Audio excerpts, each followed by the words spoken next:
Go for it, Zach. Welcome, Mortal Kombat fans! My name is Zach. Hi, everybody. I'm Nathan. And he is my brother. We are siblings, and this is the Mortal Kombat podcast. Yes, this is the Mortal Kombat podcast. What is this podcast about, little brother? Well, mainly... Little brother. We don't normally talk like that anymore, but he's trying to trigger me as the listeners are and viewers. No, I'm just pointing out that before the cameras start rolling... I was respecting you and telling you how beautiful you looked. How is that disrespectful? That is exactly what happened. Yeah, it's identical. Continue saying what our podcast is about. Our podcast is a podcast where we talk about religious trauma and the trauma coming out of the Calvary Chapel Christian Evangelical Church. We were both raised hyper-religious in the Evangelical Christian Church with the father as a pastor, still as a pastor. But we have quite a bit of trauma from it, and this podcast has allowed us to talk about it openly and to heal. Personally, I think that we have been healing exceptionally in life. Yes. I think I have a lot less trauma. Yes. Because we've been doing this for over a year now. We have. We did a lot of healing before we did this podcast. This podcast just opened the door for a different type of healing. We're just bringing the conversation. Yes. We're bringing it up. We believe that the conversation can be healing. Yes, it is. Nate, why don't you tell us about your outfit today? I'm wearing one of my Christmas outfits because every holiday season I'm celebrating capitalism on a regular basis during the holidays by buying new Christmas outfits every single season. Nice. So my white turtleneck, if you're listening, it's a white turtleneck going up all the way to my chin. Yeah, it's quite the turtleneck. You look richer. Thank you. Yeah, it makes you look like you own a couple of these houses, right? Personally, I don't want to look richer. My fiance and I just got back from a little getaway. Yes, we went on vacation together, alone. That's so not tight. Visiting family. That's so tight, dude. Not visiting family. That's so sick. We went away. Nice. And she works at a resort as a server at the restaurant at this resort. Nice. In town, and so she gets access to 50% off other resorts around the country. Nice. And just to clarify for our listeners and our viewers, it's a 5-star resort. It's very nice. fancy. Yeah. And when you get half off, it's like, oh wow, that's expensive still because we're poor. Yeah. But it's like, hey, I wanted to do something really nice, and we can kind of afford that. So if I look rich, then I would probably look like one of the guests that'd be attending that resort. Now let me ask you, I don't want to look like those people. When you pull up to these places, because I know a little something about these types of places, everyone treats you as if, man, they've never seen someone as perfect and beautiful as you, and they would suck on your toes if they needed to keep you happy. Oh, they would. Oh, Mr. Blaustone, but they didn't say that. They said, Mr. Faust. Right. Mr. Faust, thanks for being here. That's right. How may I assist you today? Mr. Faust. Did you like being treated that way? It's because my fiance put her name, right? Everything was through her. And so every door was like, welcome back, Mr. Faust. There you go. Our last name as siblings is Blaustone. Me and my fiance are going to get married next year. She wants me to take her last name. Not going to happen. Totally understandable. Totally not going to happen. Especially on this podcast where we're constantly breaking down traditions. No, that's not going to happen. Oh, is that a wall?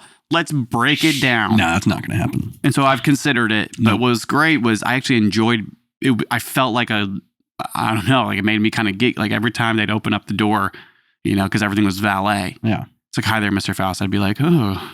Yeah. He's like, that's a good feeling. You know? So I don't know, Okay. Anyways, it's hard being rich when you're not rich. It's like a lifestyle. These people are good. They like want people to treat them a certain way. Yeah. I was always trying to they'd open the door and their faces are like, hi there, Mr. Faust. How has your day been? And you're like, are they treating you? Are you okay? And that's like what they're told to treat you. It's like everyone's being treated a certain way. They go through a whole week process learning how to treat the rich. Right. Oh, there you go. Yeah, exactly. Yeah. They call it, actually, I can't even say what they call it. No, we can't. Yeah. But anyways, we got away, and thanks for telling me I look rich. Like, I'm going to take that as a compliment. No, you look good. You look, just don't wash that. I know where you got it. Just don't wash it. Yeah, because it's called fast fashion. I ain't rich. Yeah. I look like a winemaker, maybe. You look like cheese you make cheese. Maybe I own a company, and I'm home at my infinity pool, drinking a glass of wine from my best friend's vineyard. Yeah. Oh, how are you? Best day of my life. Never lived a better day. Last week, our last episode, we had a pretty incredible episode, right? Where we had that documentary filmmaker, Andy Trimlett. Yes, we did. And that was incredible. It was great. And the same shit's going on that was going on back then when we were talking with him. And so our hearts are with, the people of Palestine. Definitely are. We've had this ceasefire now for a handful of episodes, and it ain't coming down until the fire has been ceased. That's right. Absolutely. Yeah. And this week, we were so excited to have our first in-studio guest, and they unfortunately came down with the COVID. The vid. I am a registered nurse, and, for all you fuckers that thought it wasn't real, it isn't. It's not. Yeah, it's all fake. Anyways, they are feeling a lot better, but we have postponed their episode to the following episode, which will be hopefully our Christmas episode. Yeah. We're a week out from Christmas. We can have 2 weeks out from right now. And so that'd be exciting. It would be exciting. We were so excited. We have a handful of people that are going to be on this podcast, so that'll be the test. Definitely. And we just bought a new camera. We got a new mic. We were going to put off the camera, and then we just did it. And we bought it. And so Merry Christmas, Mortal Kombat. We are legit very much ready now. We have no excuses not to have interviews as much as possible now. Yeah, no, and we have people that have been on the back burner. And so we have quite a big list of people that we are going to get in here. And we're very excited for the next episode. It's going to be very fun. Yeah.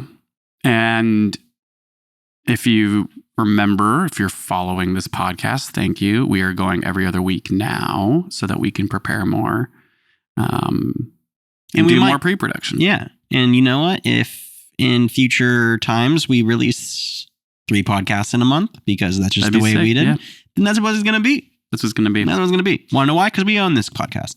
Yeah, that's right. This is our podcast. We do it. Yeah.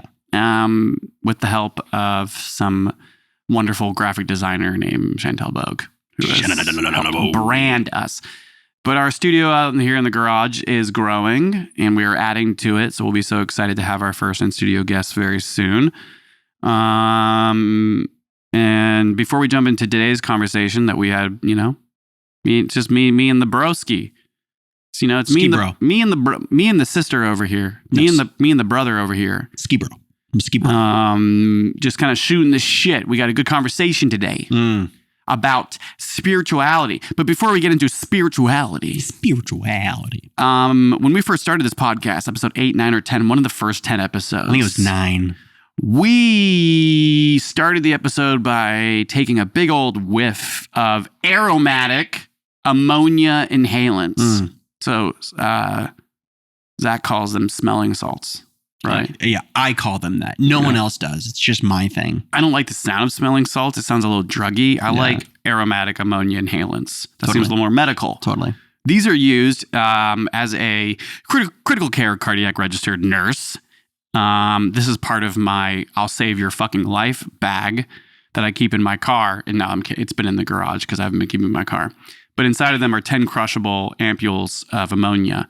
You break them in your hand, and then you take the biggest whiff right after they break, and it fucks you up. It does. It hurts. It does. It burns. It only lasts about 20 seconds at the most. Yeah. And then we'll jump right into our conversation after that. How about that's what we do, is we go straight into conversation. We'll just go right into it. We'll go right into it. And we did one last time, and I told Nate if we were going to do it again, we have to do 2.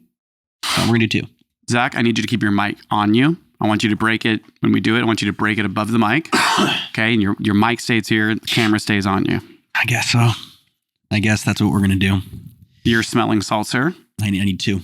Why 2? Because we have to up the ante, dude. No, dude. We're not doing 2. They suck. You have to. The thing is, you break them. The whole point of these is you break them when someone is either dead or not. And the way you try to get them out of a coma or to see if they're alive is you can break these and put them under their nose. And then while they're like barely breathing, the ammonia hits their brain. They're like, ah! Yeah. So you don't need 2. No. 1's fine. Sure. Okay. I know you want to ante up, but this is fine. If anyone's ever done ammonia, not smelling salts, you know that first inhale is the one that's the big banger because it's all the ammonia. And if you just do a little, you're just going to get that first burn, but we're not going to do that. Crush once, use and discard. We are going to take full fat whiffs. So ready? Remember you had to break it into your nose? Well, Like you this? just crack it and you just go. Okay. Ready? Okay. 3, 2, 1.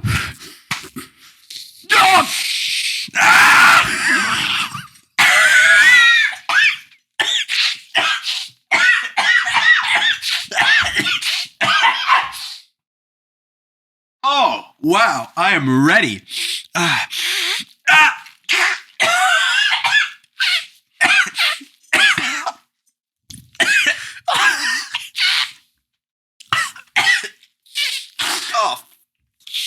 Ow! Oh. Ow! I'm great. One more. Cheers.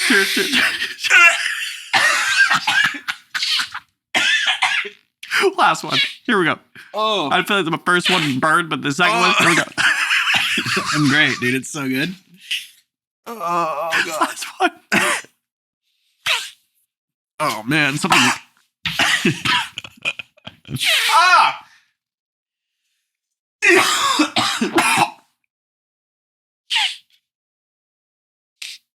That's great. Ah. Oh, fuck me. Welcome back to another episode of the Moral Combat Podcast. I am your host, Nathan, and with my host... I'm Zach. Oh, wow, there's ammonia in our sinuses. Oh, it clears you out.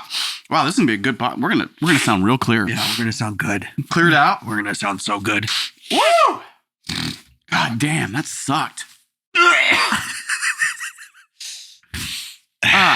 All right, that worked. That was good. I got anything on my face? No, you just look like you've been crying. I haven't been. We'll just chop this up and we'll put this at the end of the episode. And be like, great conversation. Great conversation. Oh, that was work. Every new guest, we should be like, smell this now. You're Break going it. to move those Kleenexes out of your shot a little bit. Breathe this in, all that you can, and then we'll get started. How funny would that be? Is if It'd be terrible. We start our cast with every guest with some Excuse small us. insults. If you're just listening, you've heard the greatest sounds you've ever heard in your entire life. Yeah, they know what they're listening to. All right. Let's have a convo. You just go straight into it. Don't even just... Today's episode, we are actually talking about spirituality. This is a term that you hear thrown around in so many different contexts. And when Zach and I started to really starting to interview other people over the last month, when that's been a lot of our focus, or the last couple of months, and that's been a lot of our work, is, so much of our podcast has been just having conversations about our own personal religious drama and our upbringing for like over a year now. So we've talked about a lot of things, and so it always feels like we're going back to past conversations that you could find on this show if you wanted to go back and find stuff. This one's new, though. This one's new. We're talking about spirituality, and specifically for us, kind of putting our experience with our own personal relationship to spirituality after leaving the church, right? After being born in it and having a very, very strict black and white view of spirituality and one way or the highway spirituality. And then when you walk away from that, right, there's inevitably this sort of emptiness or a void and a sort of rebirth, legitimately, of spirituality, because you have to kind of like redefine it and relearn what that is. Yeah. And so we're talking about what it's like for us as spiritual people, because we're both very spiritual and have grown in our spirituality after leaving the church. I know for the both of us in different ways. So how does that look, for the both of us? And how has it grown, and has it been difficult? It has been, and it's been wonderful. I've had a really easy time with all of it. Of course you have. Yeah, easy. Super easy time. I feel like leaving the church and spirituality feels a little bit like those ammonia salts. It's like, oh. Nice. You know what I mean? No, I don't, but I like you trying to have an analogy for that. That's great. So, anything you want to say before I give a little spiel? No, how about you give your spiel? What is spirituality? Spirituality is an expansive and deeply personal concept, often reflecting our quest for meaning and a profound connection with something greater than ourselves. It embodies our journey towards understanding our inner selves and exploring the deeper mysteries of life. This pursuit often leads us to experiences of transcendence, moments that elevate us beyond the ordinary, instilling a sense of awe and wonder. At its core, spirituality is about finding peace and harmony within, guiding us through life's myriad challenges with a compass, our personal values, and ethics. It's not confined to the boundaries of organized religion. Instead, it offers a more inclusive path, open to a diverse array of beliefs and interpretations. Whether it's through meditation, prayer, or meaningful rituals, spiritual practices serve as tools for growth and self-reflection. Importantly, spirituality fosters a sense of interconnectedness, not just with other people, but with all living things, nurturing empathy, compassion, and a sense of community. In essence, being spiritual is about nurturing this inner connection and harmony, seeking a purposeful existence that transcends the physical and material aspects of our lives. That might be the most detailed definition of spirituality I've ever heard. Yeah, I think that what it means to be spiritual is, like when I left the church, it was like I'm no longer a Christian, but I believed in God. I must have believed in God. And if someone's, there's so many different times in my life after leaving the church where it was like, do I believe in God? And it was like, wasn't even a choice. It was like, I was still praying to God, felt like for years. Yeah. Or at least a couple years. And because it was nearly impossible to reformat it for me. And so spirituality, leaving the church for me was prayer, was worship, was reading the Bible, studying. But I guess the spirituality of Christianity was always prayer and, worship and pretty strict. These are the ways to get to have prayer with, have access within Christianity. Just anything that's not of this world, right? Was that was it. It was a handful of a couple different things. And so I didn't know any other ways to be spiritual after I left the church. And I was, pretty terrified of my whole format of life was so ritualistic in terms of what was spiritual. Mm. And so everything, praying before food, praying this, asking God this. It's I'm not a Christian, but I don't know, God, what do you think? It was do you feel like the spirituality in evangelical Christianity is more, how could you say physical? More you do things that are spiritual versus the actual spirituality you can feel? I think just for my experience when I left the church and it was kind of I'm done with this way of living and now I'm going to do this way. And it was well, what's the other way? And it was I don't know. Mm. So now everything it was very clear what was ritualistic when I thought everything was organically spiritual. And it was no, I'm just following the rules of the spiritual, of the guidance, I guess. What about for you? Do you remember when you actually left the faith? Because it's a long process, right? This idea of no longer being. I think everyone has a different way of leaving the faith. Yours was hey guys, I'm done. It felt that way for people, but it was. Well, and that's the way you approached it too. You took mom and dad out to dinner and told them when you're 15 years old and you made it solidified. I am not going to be a Christian anymore. Whereas our sister just kind of did her own thing, got married, left the state, and then after years and years and years and them being gone, she no longer believed. Me, it's I was still around, and I never really ever just talked about it. And then when I did move away, I started to solidify more that it was yeah, I definitely am not a Christian anymore. And then by the time when that happened, did you have what happened after that in terms of spirituality? Was it just the prayer stuff? Was it the inner dialogue? Spirituality, man, has evolved for me, but the second the church started to feel less real, I stopped thinking about it. it really wasn't until I started to be open to other spirituality besides the Christian religion I was taught, where I started to think of my spirituality again. But like I can think of from like most of my 20s, I just wasn't thinking about spirituality that much. I think I was really too scared to think of anything other than a God. And then once I kind of felt okay thinking that way without it making me panic, I started to think there's possibilities everywhere. So even when you were like confident in like I'm not a Christian anymore, you would have a lot of anxiety. No. That was like late 20s, like 26, 27 is when I started to like really be like, no, I can openly tell people I'm not Christian and not feel bad. I've never really not believed in a God, because it's how you define that makes it weird. The God of the Bible, not real to me, not even in the slightest real.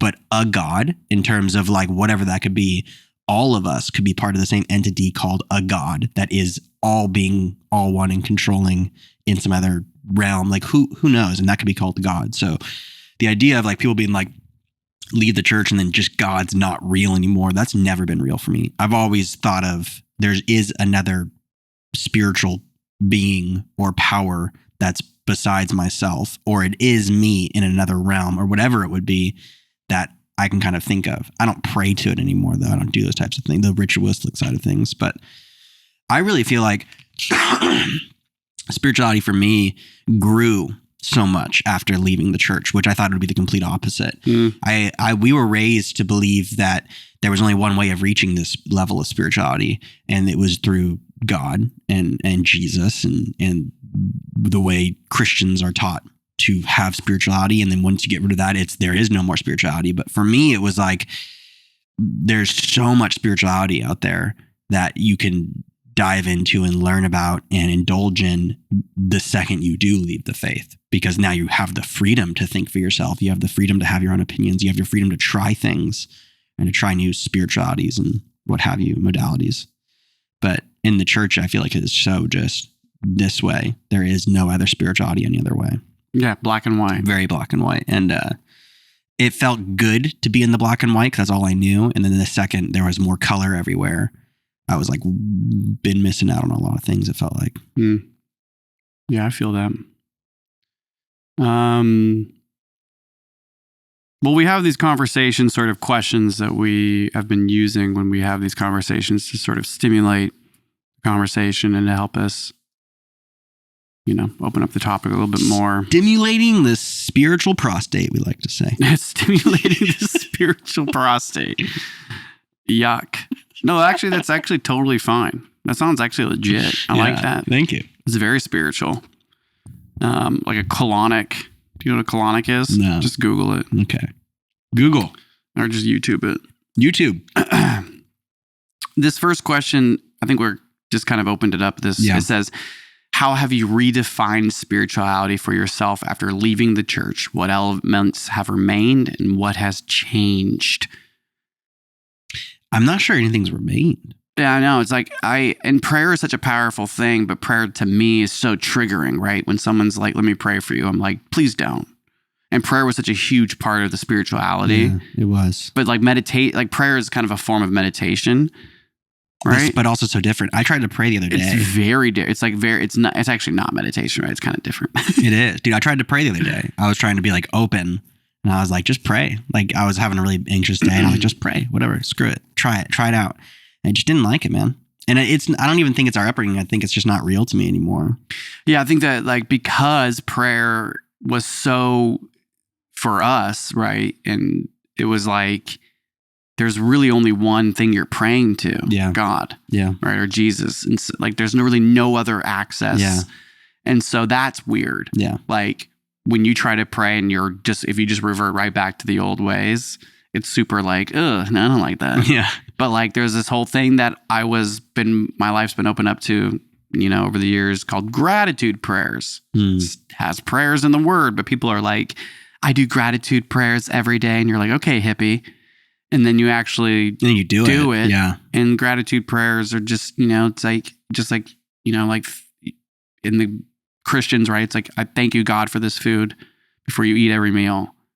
And like, when you're consciously aware and you're like as you're eating, you're like thanking the food because it's like the food is energy that's becoming you. And it's basically, giving itself to you, and you're like lucky to have it, right? And it's like, you should be thankful for the food that you consume. And there's so many people on this planet that don't have it. So when you're thankful for the things that you have, and when you're thankful for even the things you don't have, just the connections you can make, powerful prayers. Yeah. And so, I think reverting back to like, it seems like anything that's like in the old past, the past Christian life, it's the same for me. It's like, if it makes me feel that like past familiarity, I'm like, nah, I don't want this. Nah, I don't want it. Yeah. But I am very ritualistic. Mm.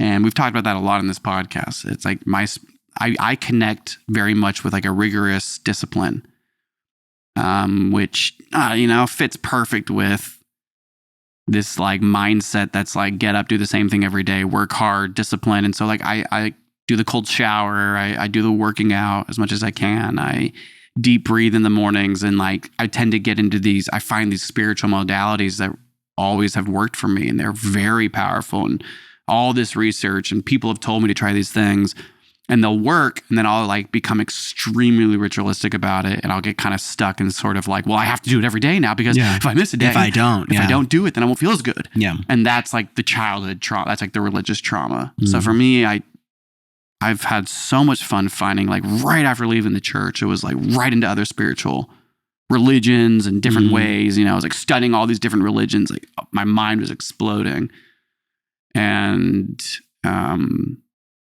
everything changed. And then like, it was just, a lot has changed. And whenever there's any sort of PTSD or sort of response to the past, that's like childhood trauma, religious trauma, which a lot of, seems like these sort of ritualistic or spiritual modalities can bring up a lot of past trauma. Mm-hmm.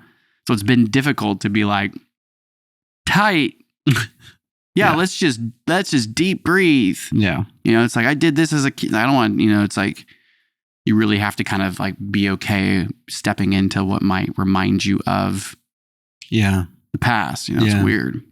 Yeah, it's interesting. And there's also like, when we were in the faith, a simple thing like meditation wasn't really, it was kind of frowned upon. It was like frowned upon. It's like weird. It was weird back then. Pretty heavily. I remember being in my first round of therapy at 17 with a Christian therapist, and he was teaching me how to meditate, and doing it. A Christian therapist was teaching you how to meditate. Mm-hmm. And doing it felt like I was breaking rules. And then I remember it being a little weird with mom and dad too, but then it was kind of like, it's just meditation. Right. But it wasn't praying. Right. And so it's kind of like this, it was like a weird like entry into like Eastern medicine. And it's like, no, I'm sitting with my thoughts. Sitting with your thoughts is Eastern medicine. Yeah. Whenever you think of a thought, don't think of it. Oh, scary. Yeah. But my thoughts are rampant. I want to give them to God. Don't. Oh, you are God. Oh, don't say that. That's the worst thing you could ever say. Question number 2. Let's go for it. Can you share a moment or experience that significantly shaped your spiritual journey outside the traditional evangelical beliefs? Specific moment, experience, choice. For sure. I think once I was out of the church, in terms of I just stopped doing the church stuff, and I started having spiritual experiences, anything that would make me feel the same way I felt at like an afterglow or worship or something. Maybe in the moment I didn't realize how spiritual it felt, but then looking back to it was so spiritual. Like when Blouse was at its highest and we won the White Wonderland competition. And Blouse was when we did music Blouse together. Was our EDM DJ group that had a pretty hefty amount of success towards the end of it, and then it crashed and burned. But we won this White Wonderland EDC. Was it EDC? Insomniac put it on. And it was the biggest EDM competition you could ever win. And it was just kind of like, whoa, we won. But playing the show in front of 15,000 people. And I remember looking out and feeling so spiritual. Did you feel that way at most shows or? No. Really? No. I mean, but there's something different about being on a stage in front of that many people, and it's very powerful. And we played a couple pretty big shows, but that was like the biggest I've ever played. And I think for good reason, 15,000 people is a lot of people, in an Anaheim theater. And just looking out, I remember being overwhelmed, of course, with like the feeling of just like, that's a lot of people watching us play music. But then also just like this weird, not even weird, just this heavy spirituality kind of feeling that I used to get during like really good worship sessions and stuff, where you just kind of like, what are you feeling? It's like, oh, everyone's singing with me. There's an energy here that wasn't church, and it's something else that's spiritual. And that was just like that one of them. Additionally, like pretty much any experience I've had on psychedelics has been monumental to me believing in a spiritual realm or another, definitely like other dimensions and stuff. It really like solidified that as being a very big possibility. How about you? You've ever had any experiences outside the church that have shaped your spiritual journey? Yeah, no, none. Never? No, none. Dude, good for you, man. Honestly, I've had, like, I love what you said earlier when you were like, things got more spiritual after I left the church. Yeah. Because I walked away, like you said, aggressively, like I'm done with this, and I'm now moving into a different state of mind. And that state of mind was like saying yes to most things that I wasn't allowed to say yes to. Yeah. And so like cannabis was the most psychedelic and spiritual plant on the earth. And I was just so flabbergasted that it was such a hated or evil looked at plant in the church, especially in our family.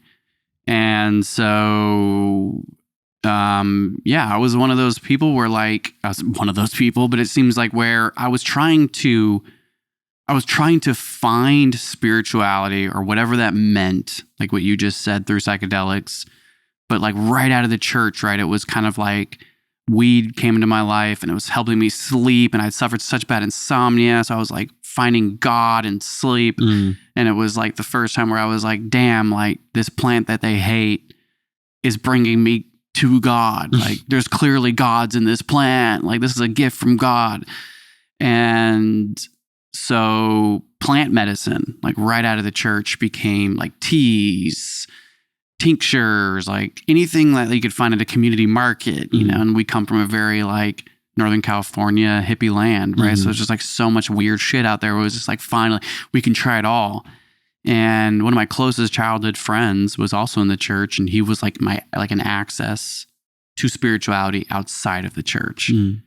And they were very smart and read a bunch of books, and like opened the door for me to like, they kind of led the way into a spiritual life outside of the church. And so I kind of left the church finding so much spirituality, studying other religions, meditating, drinking massive amounts of kava, with candles everywhere, like at the age of like 17, like right out of mom and dad's house, just like, okay, we're going to sit for 2 hours in the dark. Like trying to find, like really going in, like, you know what? Like the church lied to us. Let's go really find God. Okay. And then psychedelics came in. And I remember the first time I'd ever done acid. And it was kind of like the first time I'd gotten high off weed. I was just kind of like, oh yeah, for sure. Oh, for sure. The spirit is real, but I was so young and so scared, and I was right out of the church. So I had these experiences that were like perfectly in line with what I was searching for. And it was just kind of like aha moments of like, oh, like it's me. Oh, I am God. Like I'm the reason why everything is. Like that's why it's about how I can be, not about why. Right? The search is always like, why am I here? Or why is life? And it's like, oh, you are the reason why. I know that's kind of confusing, but like I learned that right out of the church, because everything in the church is like, God, please. Well, in just that statement alone, I am God. Right. Saying that to an evangelical, you're saying like the devil's words, and they'll be like, you can't think that. That's a bad track to go down, mister. Right. And it's like, you're not hearing what I'm saying. I'm not saying I created all of this. I'm not saying I'm this super being that owns all of this reality you live in. It's just like, I think we're all the same. Yeah. And I think we're all part of the same. So I think we are all God. Exactly. it's just like I don't know. I remember thinking the same thing when you used to say that. So I remember when you first started saying that with our old graphic designer, and it would trigger me. It would be like, oh, you're not God, dude. You are definitely not God, dude. Don't say that. And then now I'm like, oh no. Well, so like, sure. Right out of the church, and I'm like, not at mom and dad's house, like right out of high school. And it was like, I was so young, and I was so pretending to not be scared. Like I was suppressing so much trauma and trying to just went right into the world. Like, here we go. And I had amazing friends, and like a really good close friend that was an amazing spiritual guide who kind of like made me feel really safe outside of this sort of black and white mentality. But I was still pretty strictly black and white until years and years down the road. And so, and one of the ways that helped break down all that shit for me was, like you just said it, psychedelics, motherfucker. Totally. But time and place. And I had some just amazing experiences at such a young age. When I say young, like 19, 20, that were so scary for me. Like experiencing doing a psychedelic and finally seeing what you're kind of pretending to see as a Christian, finally hearing what you pretend to hear as a Christian, finally smelling and tasting the things that you pretend as a Christian, and then like seeing and feeling your body in ways that are like so animalistic, and like you feel so earthly, so part of the earth. Like all of the things that you experience on a really safe and successful psychedelic trip are kind of like enough for an ex-Christian to be like, yeah, they've been lying. And that's how it was for me as a kid. But I was like so scared of that truth, whatever that was like in these whatever plant medicines hold, where it's just the experience is so powerful, it's undeniable, that like I wasn't ready to understand it. And so after like about 18, 19, 20, when I was at USF for nursing school, I had like a 2-year period where it was like, I went completely dark on spirituality. Like when I moved to San Francisco, it was like, we're done. And that's when we started, before we even started Blouse more professionally. And there was like a couple years where I wasn't doing any, or like a year and a half or so. And I just like shut all of it out. It was like no more psychedelic, like no more drug, like no more weed. I took a year off weed, like, and that kind of period kind of helped reset me for when I did return back to my, like this idea of like, yeah, I'm a spiritual person. Let's go deeper into learning more about who I am and my connection to it all. I was like, that's when I really started to become more spiritual. That was a long-winded way to say that plant medicine from the jump, that being cannabis, was like kind of like the first beginning of me feeling real something spiritual from this earth that I was told is evil. And I was like, but that feels so much more spiritual, and it's just a plant. Oh, and it's like, I think what's really interesting, man, is these plant medicines that I've tried way later in my life now and have indulged in every single night could be such an aid to the spirituality and the religion. Like if it was part of an afterglow to take some mushrooms and to really try to feel God, man, would I have felt God a hell of a lot more, you know? And not that I'm saying they should be doing that. I'm just like, the hate from the evangelicals on weed, on any psychedelic, any anything is just like, if it's not of God, it's not good. And it's like, God gave us mushrooms though. God put weed on this planet. If you believe in like that. And I think it's a pretty amazing thing. I think he actually might want you to use it for your spirituality. You know what I mean? I don't know. We can move on though. Go for it. Let's read another question. What kind of support did you find most helpful when transitioning away from the evangelical church? Support. Well, the support's been kind of like, it's going on right now. This is the support. Yeah, I think more of like... Support's been endless. When you were 18, 19, 20, in those times of your life where you didn't have... for most of your life, especially after leaving the church, you didn't have your parents to really talk to anymore. And you only had the friends closest to you, and you were very segregated. What was a good support system for you in that moment? Especially in terms of experimenting with psilocybin, experimental with LSD, around other people who were also spiritual? Like what in that realm where you were like, that was kind of a really good crutch for me to experiment? I think I kind of said it a little bit ago. Like there was my like teenager childhood best friend ever growing up was, I call him like I want to have him on this podcast. I want to have them on, like I would love to talk to them about these things because they were the ones who stepped out, and they were kind of also in the church framed as being the, person who's like, they're not a Christian anymore. Like they're into weed. Like don't talk to them. Like they're into weed. All the other kids that was a big thing back then. All the other kids were told like, don't talk to them. They're going to put bad thoughts into your head and make you think about things. And I was like, that was my best friend. And I was being sort of pushed out too. And like, but he was exceptionally more smarter than me and read and just had like brainiac minds, came from engineers. And so I would sneak out before I was kicked out. I would sneak out of the house. I'd open up the window and sneak out, and I'd run down the street to my best friend's house, and we'd grab his lawn chairs. And we'd go down to the park by our house, and we'd smoke some weed, and it'd be like stars everywhere, and we'd just be looking at the stars. It'd be so cold, but you're like 17, 16. Yeah.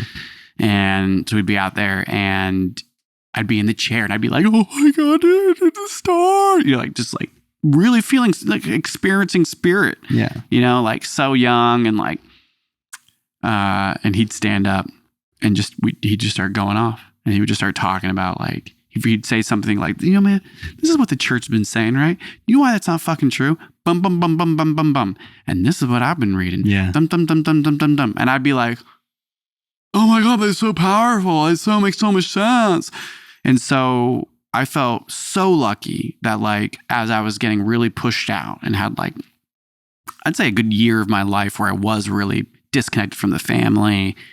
That was like, and kind of before I was moving to USF, where I was like, had gotten kicked out and was here in town still for like 2 years, and then moved to San Francisco. And those 2 years, my support system were like 2 friends or 3 friends. And one of those being like my access to any sort of form of spirituality outside of Christian belief in church. And he was in the youth group with me, and like we did everything together. And so I never felt fully alone. It was kind of like, I'm scared of this thought. And then there would always be sessions together where we'd talk about these scary thoughts. And they weren't as scared as me. They didn't have anxiety. They didn't, like, that's why I'd love to have them on to talk about it. Yeah. And so during those years, those really formative young years, the biggest support for my spirituality in terms of how scared I was really like, besides that friend and the person and the small little group I had, was cannabis. Cannabis made me, I would get so scared in my thoughts, like, and I would pray, especially when I was like living, when I wasn't at mom and dad's anymore, and was like on my own, and like you said, couldn't call them, couldn't talk to them. So I was just like in my own thoughts, like, oh, I'm just going to be stuck like this. And I'd pray, like, God, please take these thoughts. I'm so scared. Like, I'm sorry. And I'd apologize. I'd be freaking out. Always, yeah. And then I, learned very quickly that like you can smoke weed and you don't have to be scared of God. You actually stop worrying about God. That was my experience with it. Interesting. So I like, my spirituality was almost protected by the plant in a way, like just like that headspace at that age. And so I crutched on cannabis so hard because it helped me with my sleep, helped me with my thoughts, helped me with like, I am spiritual. We were so spiritual out of the church and studying things and trying different modalities and like really searching, and cannabis was like our main cushioning. It was like a real mother ganja before I knew it was mother ganja. It was like a real mother holding us and being like, yeah, it's scary out here with your own thoughts, but it's okay. You keep thinking. You keep thinking. You keep thinking. You keep thinking. And so, my experience with cannabis is so different than yours. And I didn't allow myself to smoke consistently until year and a half ago. But for most of my 20s, every time I'd try it, I mean, you know this, I'd have really crippling anxiety. But now that I'm a pretty avid cannabis user, my thought processes when I'm high are so spiritual. That's the only way I could put it. It almost like there's a veil that gets unleashed, and I can have like a spiritual recognition of like certain thoughts. And I think it scared me so much as a kid to have that kind of freedom. Also with some of the other things that some of the important people in our lives planted into my brain on just how dangerous weed was. But there is something really, really magical about some of these plants. And I personally consider weed a slight psychedelic for sure. I've had some pretty insane trips that have been pretty psychedelic. And I think it kind of does fall in the category of psychedelics in a way. Yeah. And when we like talking about psychedelics and cannabis on this podcast, right? It's like my relationship, I'm talking about it when it first came into my life at like a young age, and, having a son now who's 12 going on 13, like, the thought of him starting to smoke weed in like 2 years, I'm like, yeah, no. Yeah, definitely not. Right. It's like, oh my God, I'm old. Because when I was 15, it was like sneaking out, smoked it, scared shitless. We don't have to tell that whole story again, yeah. So when you're young, it's like, you're not like, your brain is, and this is all shown as research, right? You're not as like primed. You're not as like available. Your brain is still growing to be able to experience these plants at their full potential.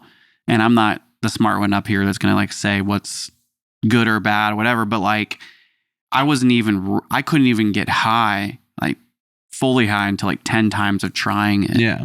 Sneaking out without mom and dad knowing, and it was top secret missions. Yeah. Like at a park somewhere and trying to find it, and like so scared. And the moment I got high for the first time at a park, it was like a life-changing moment for me. Like you said, it was the gateway, just the scariest thing. It was going to pull you away from God. And it brought me it did that. It pulled me away from, like, it helped pull me out of the church safely. Yeah. Like every time I'd want to think about the church, it was a lot more fun and easier high. Yeah. And and so, but my relationship to cannabis now is it's extremely medicinal, and I go through periods of taking breaks, and there's other plant medicines out there that require you to not use any substances and to change your whole diets. And I think we'll get onto that one. If we want to, we can. I mean, I feel like there's so many things that we could talk about, how these experiences that we've had. And then, what's funny is like, I know your life and you know mine, but whenever we put these cameras on and these mics go on, these lights go on, in my head, I always think like, yeah, I know you so well, so we're just going to have this conversation together, like for the content. And then I'm always like surprised what I learn. And what I learn is that like, I've known about your experience with cannabis was different than mine. Now you get it. Whatever that means, right? Yeah. Like you totally understand. You still have a very different experience than me. I do. But overall, when I left the church, I literally nosedived into spirituality, like rituals and searching and trying to find anything. And it was trying new things, the scary shit, trying scary things. And that just was never you were like literally not that at all. Yeah. And whenever you tried those things with me, we were so different, man. With my crippling anxiety, we have our personal connection to those experiences that really affected us. Yeah. And that's a great podcast. We've had it before. We could have it again. But like, I'm just saying more of like, your experience of spirituality has been more recent, right? Wouldn't you say? Oh, with just like your world, plant your medicine, life. for sure. Right. For sure. I've had so many horrible experiences in my younger 20s and late teens with substances that I started to create such a fear of all substances besides alcohol. Alcohol I could indulge in forever and not have problems with. Yeah, anything like alcohol, Adderall, or any of the uppers. Yeah, those were fine. Like those were fine for me. The most dangerous and illegal kinds. I know. And like I had prescriptions that were like horrible for my body, and I was doing terrible things with them, but I could get away with it because my anxiety wouldn't get triggered. But I'd smoke a couple hits from a joint, and for some reason my brain would collapse in on itself, and I would think I'm losing my mind, and I wouldn't be. But it was tough. But then the second, honestly, I wanted to stop drinking so much. because it's just hard on the body, man. It's so hard. And it's just not like I didn't like who I was drunk. Yeah. And I think I started to come to this realization that I realized I was just running from reality by indulging in alcohol so much. And it was just part of the culture. But the second I was like 2021, I was like, I'm just going to let myself be anxious, but I'm going to smoke weed more. I'm going to indulge in cannabis more. And I got over like this hump of that I'm not going to lose my mind. And like once I was like, you're not going to lose your mind, man. Stop freaking out. Let yourself be high.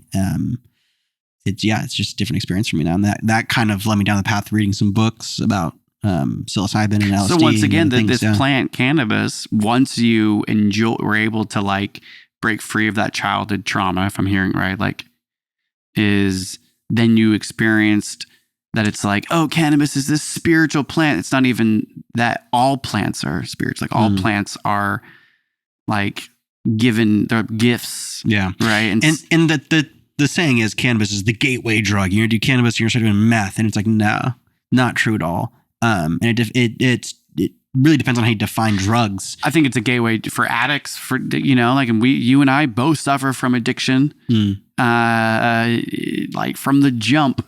So if there's one drug I am addicted to, it's not a drug. We call it a plant. Yeah. But like, I think what I was trying to get at is that like you're at the level now where you've had a spiritual awakening from a plant called cannabis. What I mean by awakening, right, is the fact that it's just like once you can break out of the church, not be so afraid, which requires for you. But I think you hit the nail on the head though, because I had such a fear of cannabis. But in reality, what made me start to smoke more and enjoy is when I had fears of other things.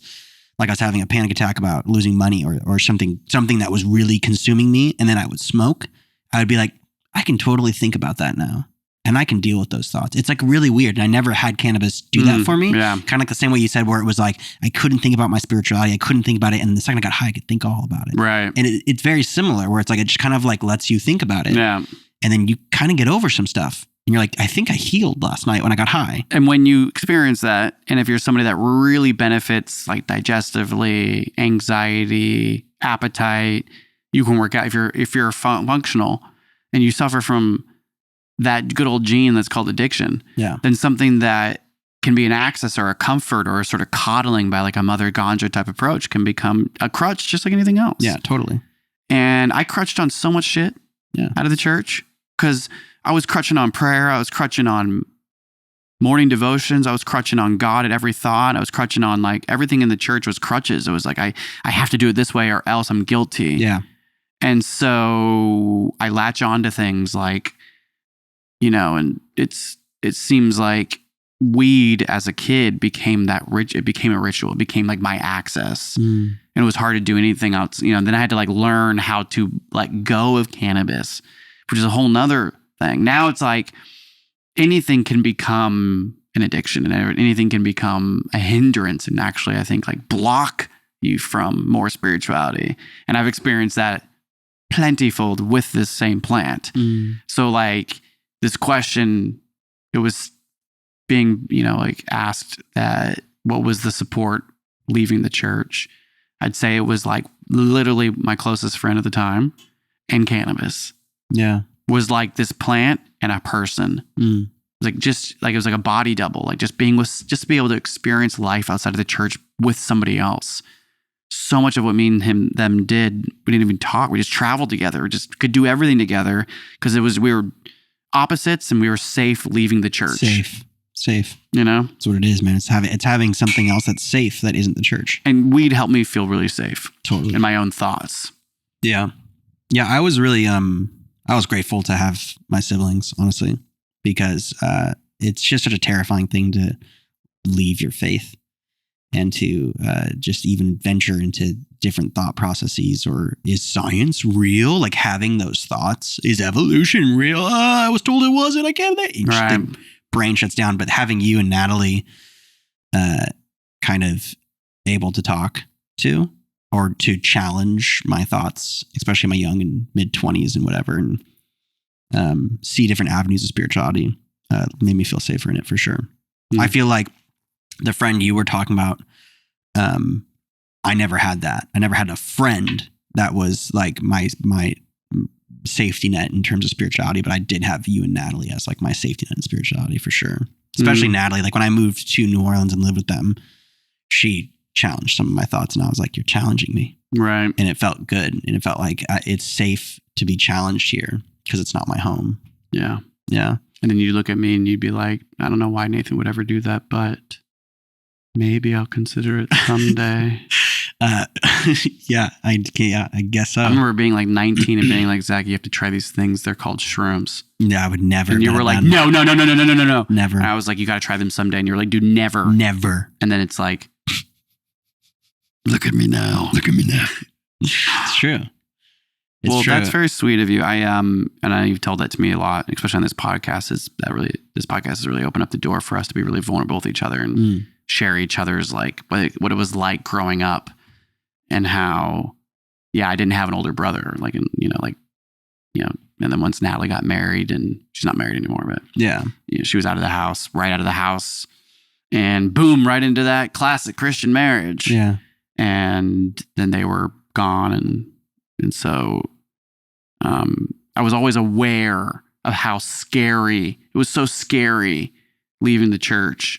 But I was at that time, I suppressed everything and I was the tough one. Oh man, it's all good, bro. Come on, man. Drink some booze. Yeah. Smoke some weed, man. Relax. That was like my energy.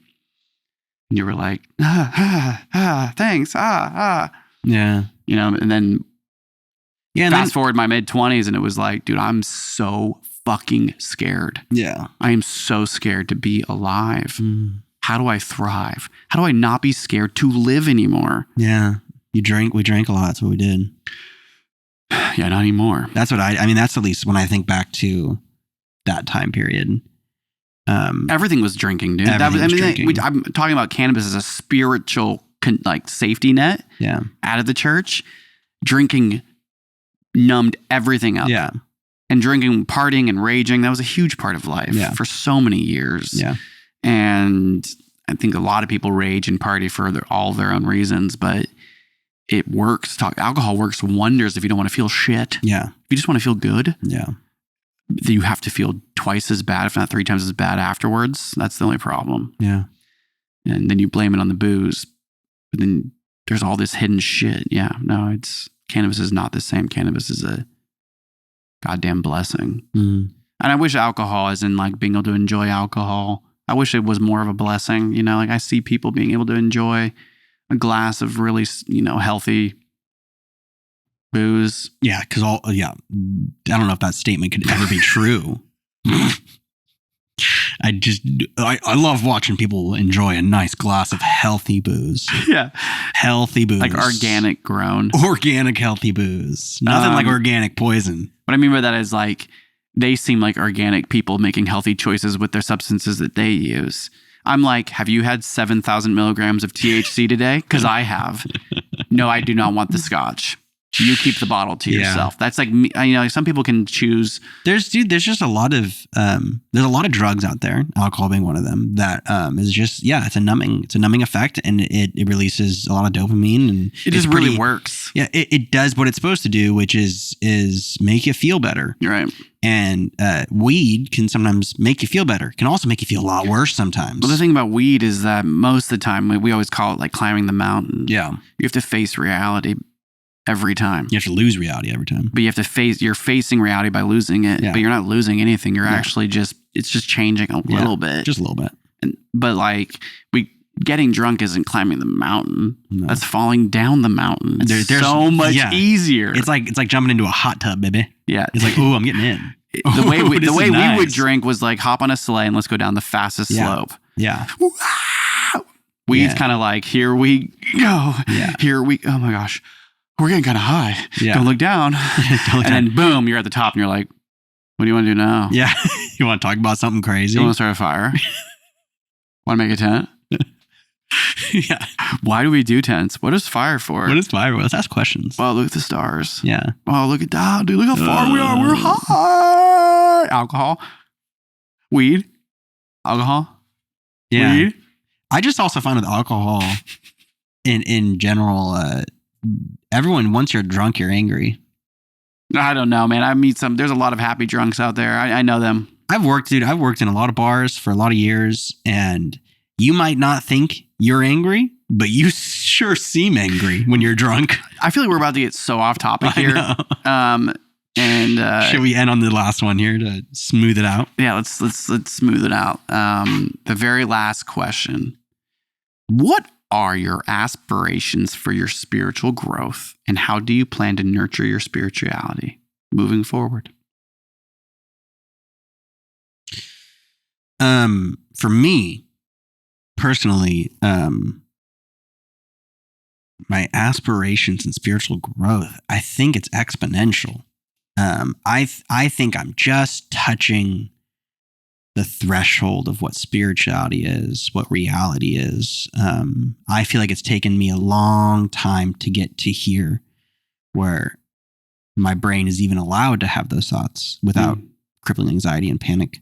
And even still, some crippling anxiety and panic, but being okay with it and recognizing it and old enough, mature enough to recognize it. My plans moving forward is to indulge in more spirituality, to find modalities that push my boundaries. There's so many things I'm scared to do that I have to do now. I have to do them because I've already experienced some things that are just the tip of the iceberg. Not even the tip, just like the bottom of it. And it's like, I think I'll have a happier life if I can expand my spirituality. And there's ways to do that. And I'm all about neuroplasticity and neuroscience. And there's some of these plant medicines that drastically enhance neuroplasticity to a pretty extreme rate. And I believe that's part of expanding spirituality, is expanding neuroplasticity. And I plan on taking part in some of these modalities and expanding my spirituality, expanding my thought processes. Fun. Yeah. Or terrifying. Either way, I'll be alive. Not going to die. You'll be more alive. How about you, man? Of course. I think that outside of those 2 years, I would say when I was at USF, the University of San Francisco, go Dons. Dons? Go Dons. Dons? The Dons, D-O-N-S.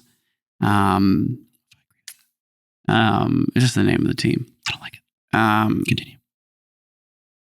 I had those 2 years where I really it was so hard for me to do it, but I in my head went, I'm done being spiritual.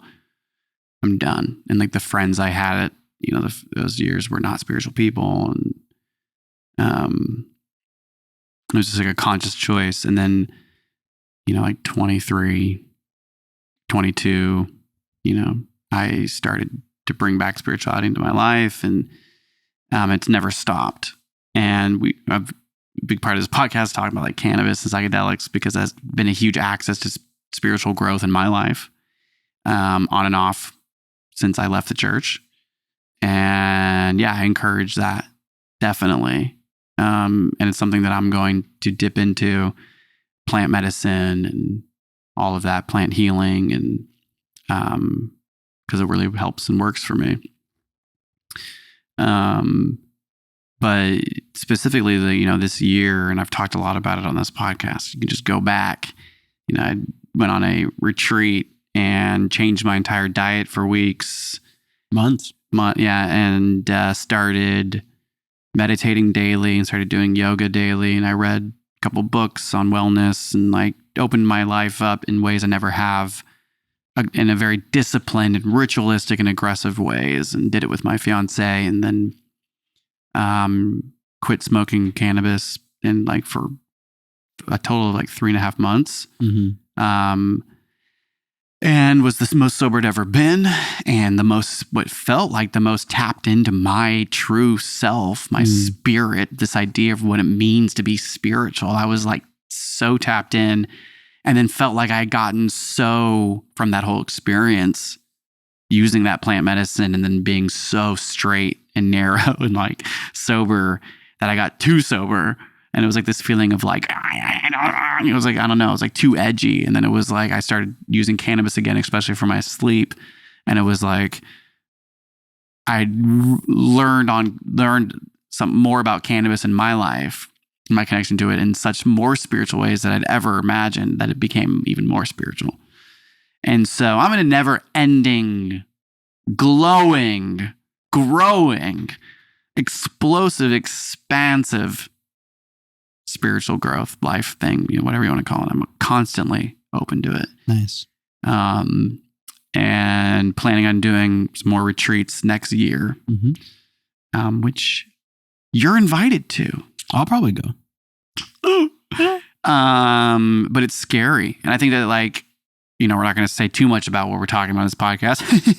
But I mean, if you don't know yet, if you're really talking about psychedelics, it's scary, right? Some people are like, no, I'm never going to do that. Everything we're talking about, fear.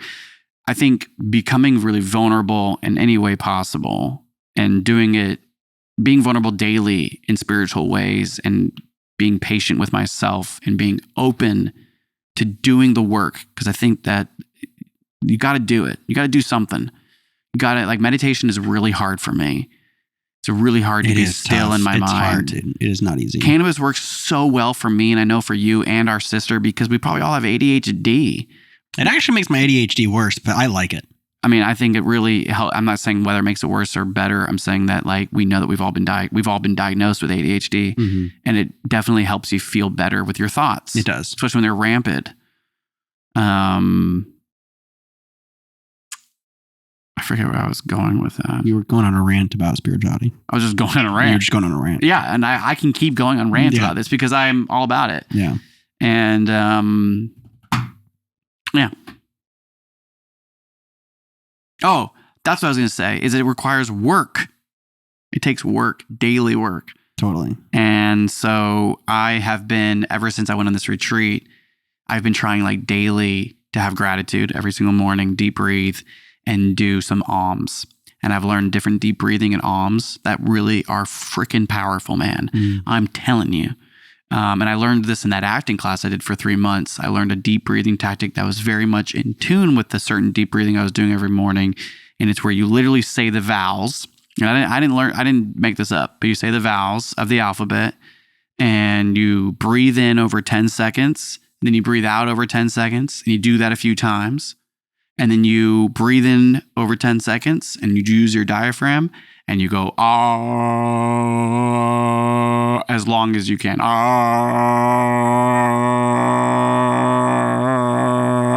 all the way.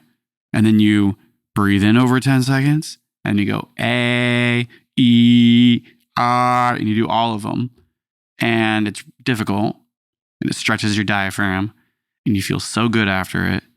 And so I'm a big believer now in these daily modalities of actual choosing to deep breathe, choosing to have gratitude, speaking these things verbally with voice into existence, and really practicing the cosmos within me moving through me and outward and back in and out, back in and back out. So there you go.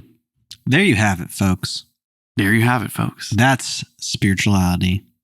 Yeah, I don't know. Maybe. Yeah. We'll find out. Yeah, and if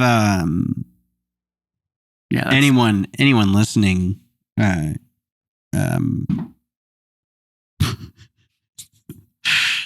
we get a lot of sounds here in the cast and it's a little distracting, but anyone listening that is leaving the faith, left the faith, isn't leaving the faith, just know that spirituality doesn't have to end. A common question I've gotten from a loved one in my life is, it's okay to still be spiritual. It's okay to still be spiritual. It's kind of what led me to want to do this for the podcast, talk about spirituality, is the ideology that you are only spiritual if you are in a religion or what have you is totally false. And spirituality is greater, I think, outside religion, at least from what I'm learning. Is that outside of the religion I was raised in, I have now the opportunity to be as spiritual in any way with any modality I can without any guilt. And no one's defining it for me. And so it's my inner spirituality is so much bigger and so much greater because it has the freedom to be whatever it's going to be instead of having to be one thing. A man, white Jesus in heaven doesn't have to be that. It can be anything. And let's advance to the next section. Yeah, that was a good convo, and I love you. This podcast has been a really amazing, vulnerable way, or it's been a really aggressive. It's been a very aggressive modality to be vulnerable and to reach spirituality with you by connecting with our pasts in ways that I kind of knew would happen, but I didn't expect it to be like this. And I think spirituality doesn't have to be like all ahs, oh. It can be literally in conversation. Totally. And so what we've created here together, with our very, very, very small following, huge following when you talk about it. Feels like there's like a spirit that's started to connect people that are being touched by what we're doing. You know, I don't know, just like not being touched, being connecting with us. Yeah. There's like a spirit within all of us. Like you said, I'm just another you. We are just versions of each other. And by being vulnerable and coming out public and talking about this shit, because it's tiring and, you know, it's like, why do we keep doing it? And it's like, because we are desired more spirituality in our lives. And this is one way to bring community together. Yeah. Which is what's something I miss. Totally. I miss it. I definitely don't miss the church community though. No. I just miss community. Yeah. We could keep talking forever about this stuff. Are we doing a game cam this week? We're not interviewing anybody. Do you want to, what are we thinking? Do you want to do Nintendo or do you want to do something else? Let's ask the viewers. Viewers, what do you guys want us to do like another round of the N64 Mario Kart, or should we play a board game?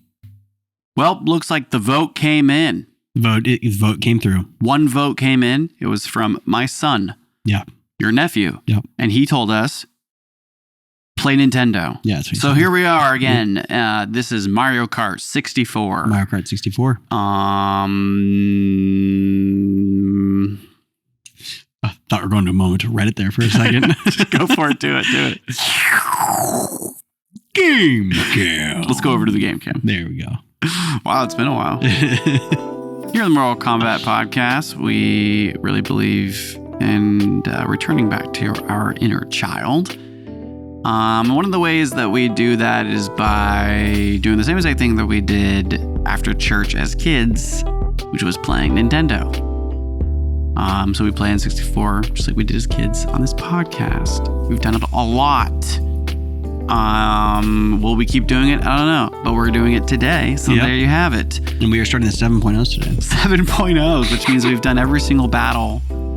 6 times. Map 6 times. Starting the 7th. All the way through, and there's 4 of them. So hey, Maya, you're gonna get down. This is Maya. This is Uncle Zach's little baby girl. Bye, Maya.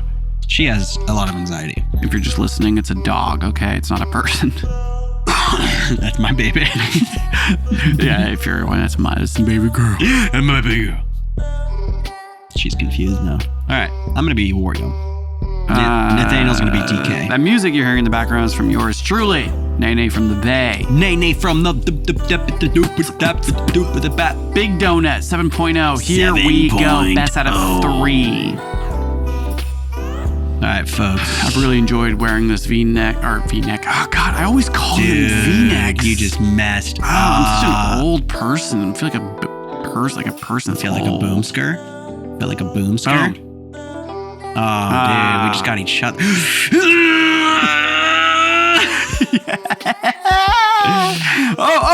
Oh, where am I going? Oh, wow. Oh, shit. Oh, nice. Damn. I needed that hit. Wow, you actually got me. Come here. No. You stay over there, mister. You stay over there, mister. Yes. This is going to work out good for me. Come here. Yes, this is crazy right now. 2 red, 3 red. Whoa. No! Oh! No! Whoa! Wait, I think that was my balloon. That was it. That's it. You're done. Oh, no. Dang. Game 1. Game 1 down. That was sad. All right, I got to come through. I've really enjoyed wearing this turtleneck. Okay, there you go. Thank you. Nathaniel's enjoying the turtleneck he's wearing. Is it comfy? It looks very itchy. comfy. Looks itchy. It is a little itchy, but I'm wearing an undershirt, and I do get really itchy with this type of stuff. But I'm gonna miss you in the turtleneck. I'm gonna have to wear this turtleneck more this season. That's why I bought it, to wear it more than once. But I do have another holiday outfit I wore, and I wore that to a Christmas party last night. Let me tell you, banger. People loved it. Major hit. Yeah, which outfit was that, Nathaniel? I'm sorry, I'm being very aggressive in the mic right now because I'm focusing on the game and talking at the same time. Nathaniel had a major... Whoa, I just went through you. No, you missed me, dude. Nah, dude. You're too slow. You're too slow. I'm definitely not. What were you saying? Saying Nathan what? Oh! Come here, Bill. Damn it. Yes! Beautiful. Beautiful. Dude, you are just on one tonight. Let's This go. hurts. Let's go. I'm terrified. Let's go. No, leave me alone. Let's go. Leave me alone. Come here. Yes. Boom. Oh. Wow. That was really well. I'll be keeping. Oh.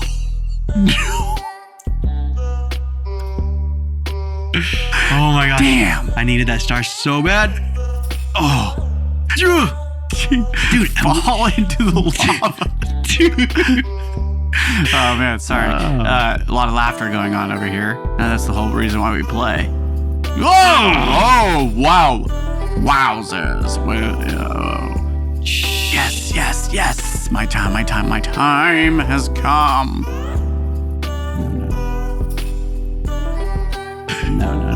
No.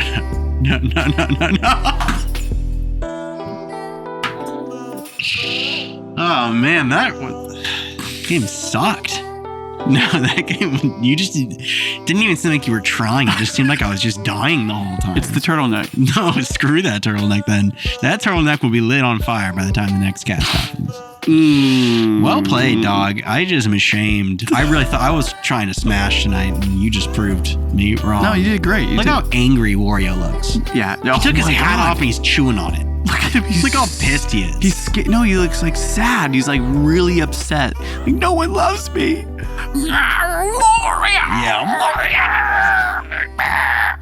DK's like, hey guys, going out to the bars. Hey guys, Yeah, I'm going out to the bars. Anyone wants to come with me? I'm a winner. Hey guys, I'm DK.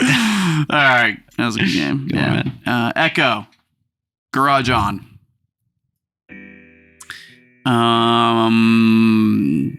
Nice, bro. Nice, dude. Nice, bro. Nice, dude. Nice, bro. Love it, dude. We did this last time, I think, where we ended just in pure laughter. That's good. And it was really hard to I had to edit it in a weird way. You know what's great is we can just end. We can end whenever we want. We have no one telling us what to do. You know how it is. We're done. Hey, bye.